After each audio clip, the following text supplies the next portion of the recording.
What we're telling our customers is that we can help you make work more human. And first is really putting empathy at the forefront of the employee experience. It's up to HR to kind of work with leadership and create this human experience. Don't conduct your analysis in isolation because data is so incredibly powerful. Not defending just the tribe, but defending the organization. Those creative people that you really want to keep empowered, keep excited, keep motivated, keep thinking. A good experience pays dividends down the line. Stereotypes tend to break down in proximity. Welcome to We're Only Human, a podcast about human resources, business, technology, and the workplace. My name is Ben Eubanks, your host, and I'm so glad you're here.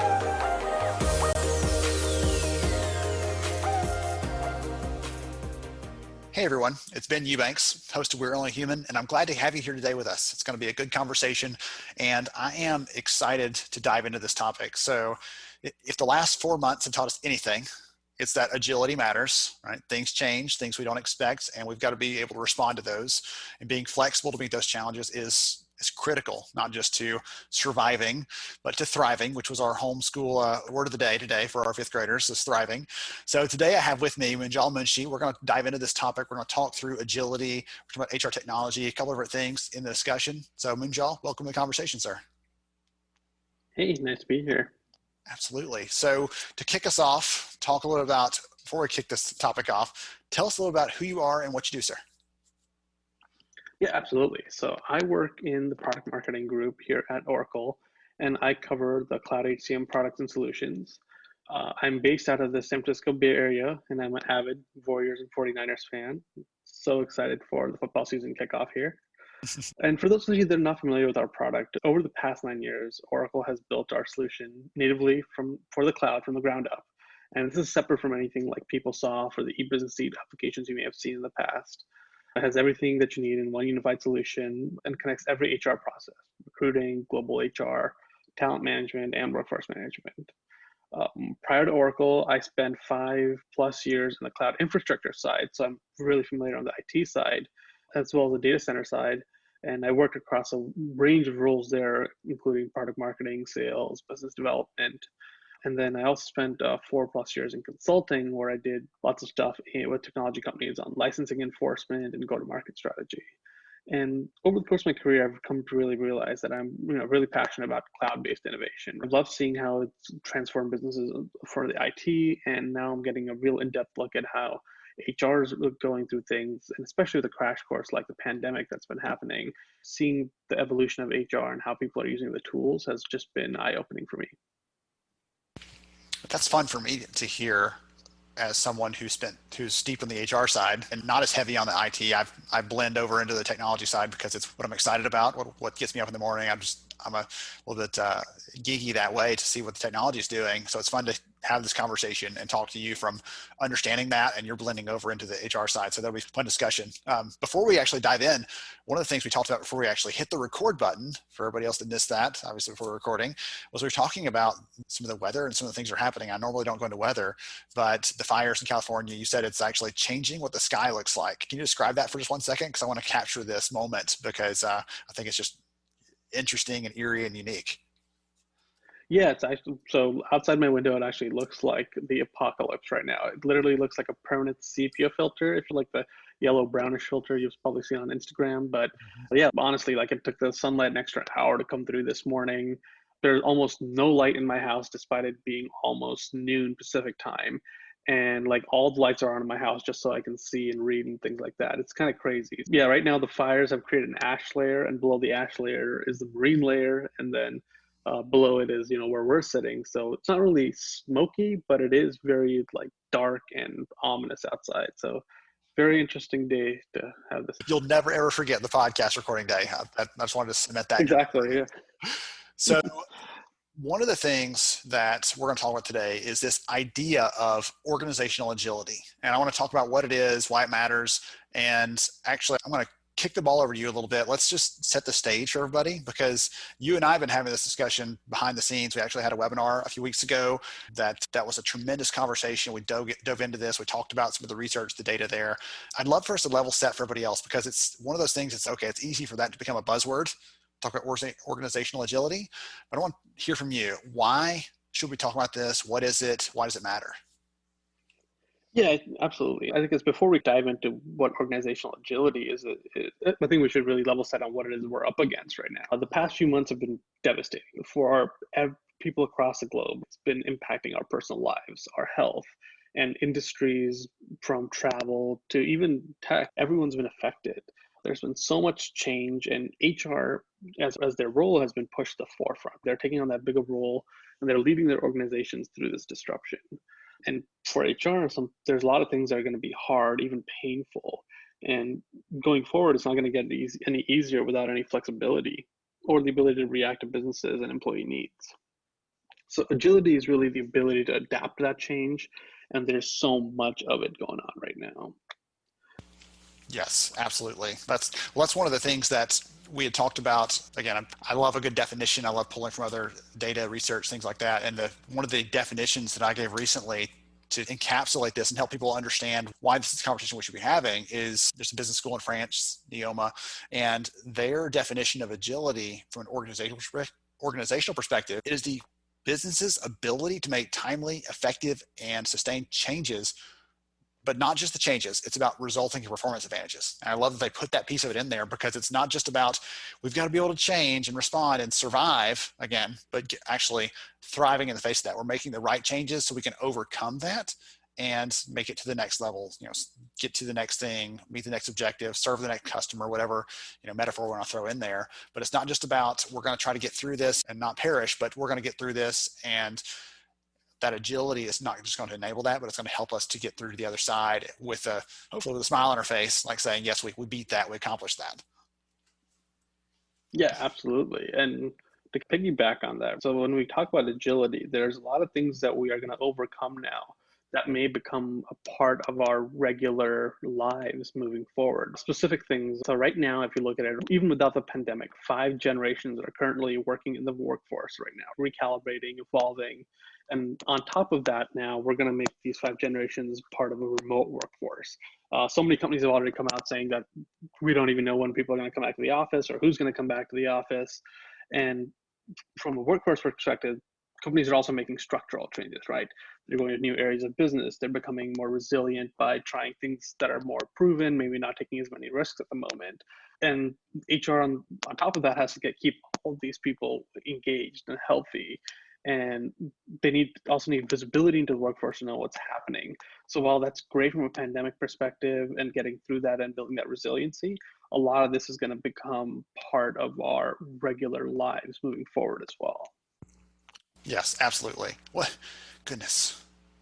I've been pushing back lately. Everybody wants to use the term new normal. I'm like, I hope this is not the new normal, because there's some things that I don't love about this.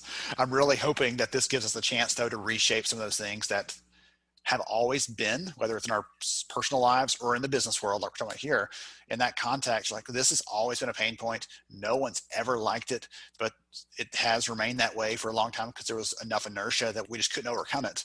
And suddenly this gives us the chance, the opportunity to break some of those barriers down and to get past, well, that's how I've always done it. Like suddenly, no, the last 6 months, we have not done it that way because everything is different. And so let's hold on to that hunger, that opportunity, that desire for change, and use that to lever past some of these things that we just, again, we put up with them for a long time, and now we're ready to move on to bigger and better and more positive things.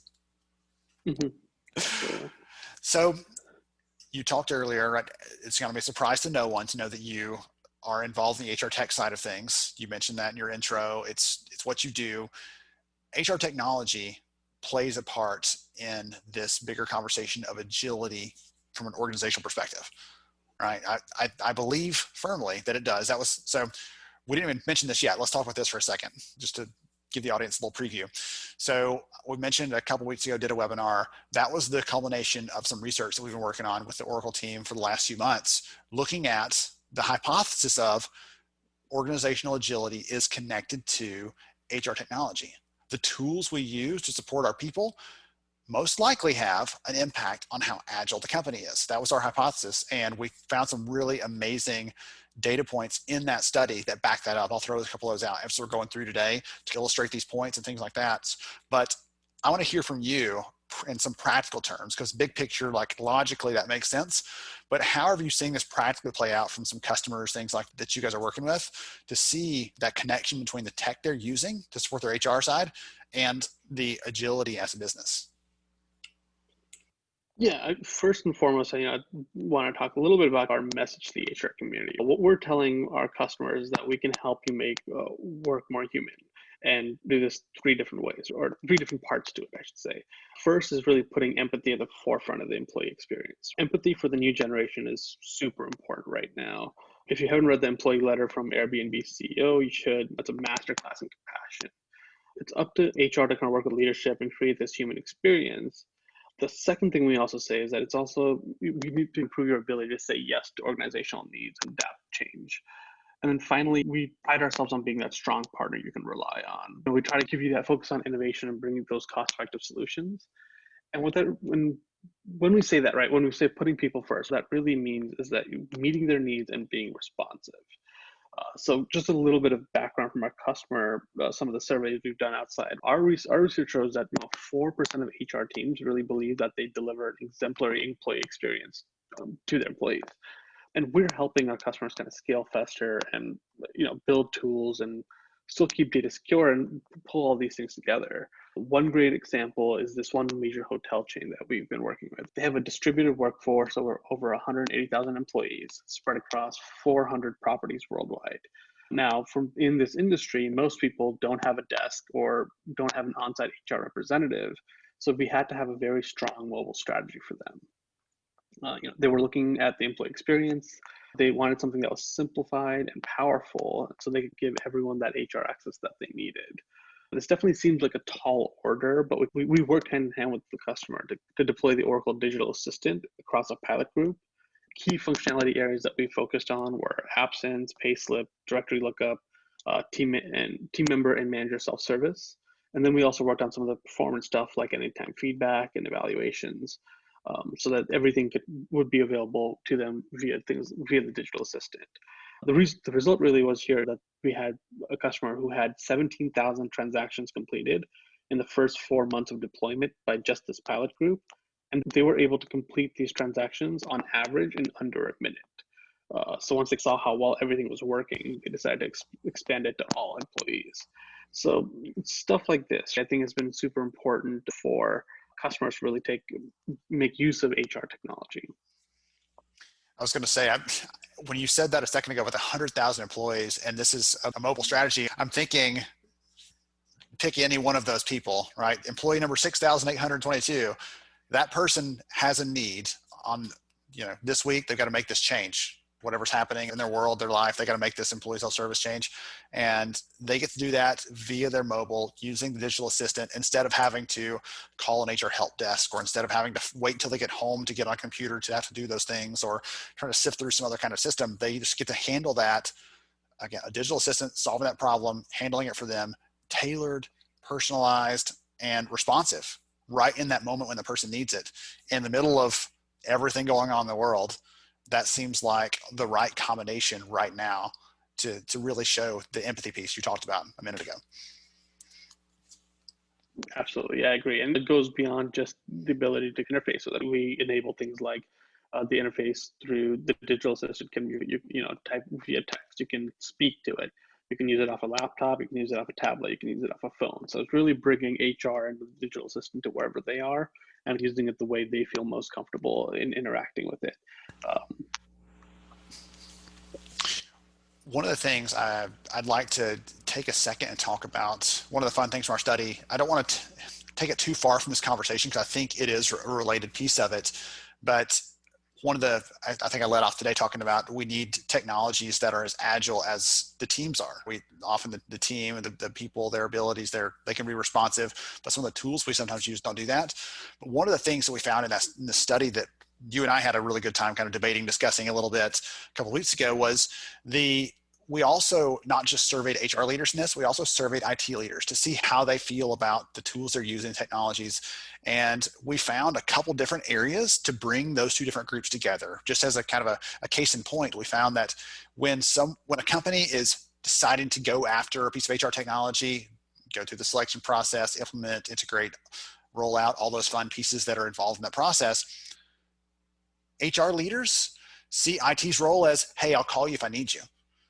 But IT leaders see their role. They say, hey, we want to be in the mix. We want to be in this discussion. We want to be helping out through the process. And they're getting stiff arm from HR in some of these cases because HR is like, hey, I'll call you if I need you, but I'm leading this. And that creates friction. That creates challenge. And I don't know if you have a comment, a thought there on how we can, on the greater cost to that, the challenges of that, how HR can create better inroads with their IT counterparts to have better conversations. I don't know if you have anything to add there, but because you mentioned earlier you have that background, I was hoping you might have a nugget of advice or something else to share with us to help bring those two different groups together, because they often have the same kind of end goal. They all want to serve the business, serve the people, but sometimes it feels like they might be at cross purposes. Yeah, absolutely. And so anytime you're bringing technology into the fold, IT is definitely going to have a role to play. But at the end of the day, I think when I've seen this across my life in the infrastructure and the data center side, is that IT's number one focus almost always is to stay operationally efficient. And our real view here is that we try to keep the hands of IT in like governance and oversight and making sure that everything runs smoothly and integrates well to the other parts of the business, but really limiting their time spending where they are not tackling support tickets and firefighting and all those other things that really eats up their time. So I think it's this bringing this nice mix of IT and HR to keep that role and making sure we understand where IT's role is going to be when we roll out the HR technology. Excellent. I love that. I love that. Thank you for sharing that. That's one of the things that every time I have an opportunity to bring those two groups together, we work better together. We're both trying to serve people. We're both trying to do it in our own respective ways. But sometimes it's easy to feel like it's us versus them, or they want control of my system or whatever else. But like you said, it's how can we bring them in so they have a lot of value? They have a lot of insight. They can help us to avoid making a misstep. They can say, hey, do this first instead of that first, and it'll save you 3 months in the back end. Like those kinds of things, because IT does a lot of projects in the technology side. It's not new and different and foreign to them to be in this part of the conversation. And there are ways to do that without feeling like you're handing over control or losing a battle, something like that. So thank you for sharing that. Now, back from our regularly scheduled conversation on the IT side, I wanted to use that public service announcement. Let's talk about this piece on the HR tech and agility. Let's come back to that a little bit because I want to highlight some of the outcomes there. So we talk about this, but one of the things that I'm very careful with is I do not enjoy research just for the sake of research. I enjoy research for the sake of highlighting actual practical outcomes, insights, ideas, things we can do, confirming our decisions or helping us to figure out new decisions, new paths, new ways to go. And so one of the things that we looked at in our study was around the outcomes that were connected to this conversation around HR technology and organizational agility. So do you want to shed some light on that? Again, I'll probably bring some comments in around that too, because I thought that was some interesting findings. But what were your thoughts on the outcomes piece that the right HR technology enables from an agility perspective? Yeah, so a couple of stats I always like to cite here. One Accenture study that we worked with found that agile firms are more than twice as likely as the average organization to achieve top quartile financial performance. And cloud, really in my mind, coming from the infrastructure and the application side, really enhances that ability to be agile. Our customers are, in the past, have always said, oh, it was a nice to have. In the last year or so, that message has really changed to becoming customers saying that it's critical in terms of becoming agile for them. And also another stat I like to cite is from an HBR article on agile teams. They found that businesses who build resilience and agility into the way they work had better financial performance, 150% higher ROI, and 500% better return on equity. And companies that we've worked with have also seen real value with this, right? Standard Life significantly streamlined the number of systems they used, and they realized over 7.7 million pounds of savings over 5 years. So it's not just stuff that we've seen on just studies, but we've really seen it across our customers as well. There was one of the stats, again, from our study. How about this one? We'll talk about this, and I'll tell the other one that stuck with me. Is every time I hear agility, is the thing that pops in my head.